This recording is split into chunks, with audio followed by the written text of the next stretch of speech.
Welcome back to my channel. మా ఇంటిలో సింపుల్గా ఈజీగా చేసే వంచిన సారు మునక్కాయల తాలింపు. దానికి కావాల్సిన పదార్థాలు: వెల్లుల్లి, ఉల్లిపాయ, జీలకర్ర, మిరియాలు ఇవంతా లైట్ బ్రౌనిష్ కలర్గా వేపుకొని దాన్ని జార్లోకి వేసుకున్న తర్వాత ఫస్ట్ ఉడకపెట్టుకొని పప్పు వేయాలి.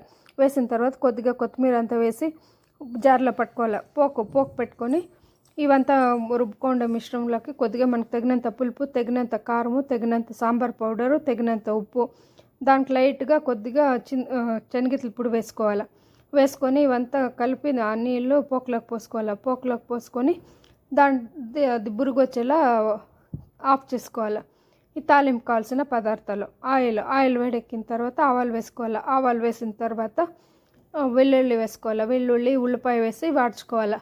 అవంతా వేగిన తర్వాత కట్ చేసి పెట్టుకున్న మునక్కాయ వేసుకొని తగినంత కారము, తగినంత ఉప్పు, తగినంత శనగలు పొడి వేసుకొని కొద్దిగా వాటర్ పోసుకొని